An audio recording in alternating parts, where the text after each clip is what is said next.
Alright, so got some news here for all my fellow Trekkies out there. Apparently, and I haven't talked about anything with Star Trek, the IDW comics Star Trek that follows the Abrams movie universe. But I felt like, you know what, this is interesting enough to see that I'd like to see where this goes. And that story is going to be called Gambit, which is, it doesn't have Gambit in it, unfortunately. Instead, it's bringing in a character from the TNG universe, and that character is Q. Yes, Q is coming to the 2009 Abrams universe of Star Trek. I should just find a shorter word for that.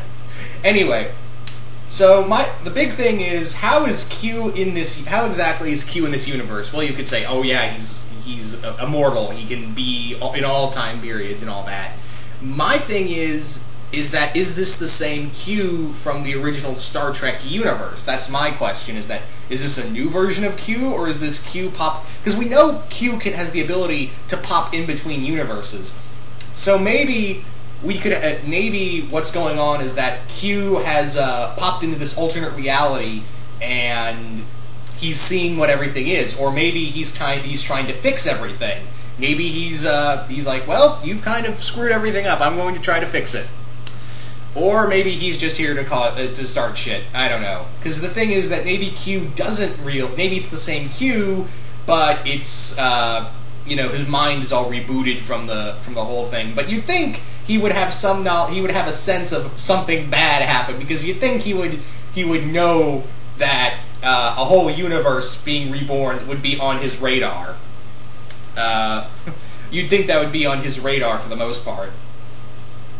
So, I don't know, there are so many ways to take this, and there's obviously a lot of ways for this to be done.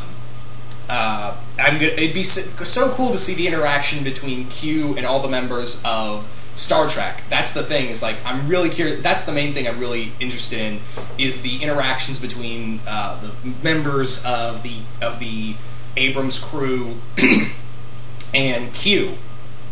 So that's the one thing I'm really looking forward to with this, and I haven't read actually anything because of money with Abrams Star Trek. And the other thing is that it's a very I understand it's a very hit and miss title, but I'm very interested with this because, one, I'm a big Q fan, and the other is that, well, out of everything that's come out, this is the one thing that's got me interested above all else. So yeah, but getting back to the interactions, I'm really curious to see what goes on with the cast of this crew and them. Especially, I really want to see the how Q toys with Spock. I really want to see that one, Spock and Q face off, because that's been done in novels before, but never have I seen it in comics. So especially this Spock, because this Spock is a little more emotional. He has a little more emotion. He's a little more open to his human side.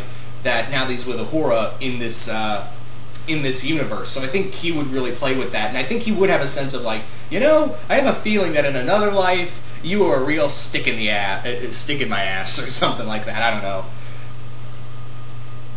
Anyway, so that'd be interesting to see how he'd play off of that, especially this Jim Kirk, because unlike Picard, and I really would like to have seen the original Jim Kirk meet Q as well, because Q was Q could really get under this Jim Kirk skin. Like, obviously, Kirk's going to try to punch him first, and then be like, "Oh God, bitches." So, yeah, this is because a lot of these characters, while they do have a lot of the traits of the original Star Trek cast, this one has they have a little more depth. Not so much depth, but more like a little more emotion to them. And Q loves to play on human emotion, so I can't wait to see how he kind of screws with them, and how he kind of because it's one thing is that Q's very powerful, but it's always fun to see him just what he will do in terms of mischief for the people, for the crew of the Enterprise. And the other thing is that could this be now for the most part. And I know I've been saying that a lot in this video. It's kind of like a click in my head. But the one thing I'm really curious about, because for a lot of the Star Trek stories in IDW, they've been all kind of redos, like remakes of old classic episodes of the series. This one, however, you got Q in here.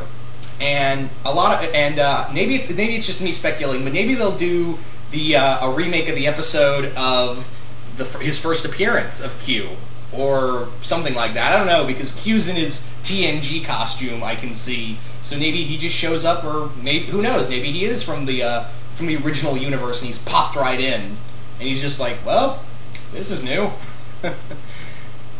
So there's so many ways you could do this, because Q is godlike. There are so many ways you could do this, and I'm really curious to see what you guys think of all this. What do you guys think Q is going to do in the Abrams Star Trek universe? What do you think? It's going to be a redo of one of his stories? Do you think it's going to be an original story? And what interactions between the characters do you really want to see him see Q play off of the most? Me personally, like I said, this universe is Spock. Absolutely. So yeah, that pretty much wraps it up for me on this end. So yeah, I'm really curious to hear what you guys have to say about this. I actually want to hear what Captain Logan. He's probably not watching this, but I hope Captain Logan got this news, and I'm really hoping maybe he'll do a video on it on Geekvolution. I'm really curious to also see what you guys think in the comments below and all that. Do you think this is a new version of Q? Do you think it's the same Q, but he's popped into into this universe? Do you think there's so many questions? So many ways this could go. Anyway, once again, I hope you guys enjoyed this, and I'm out.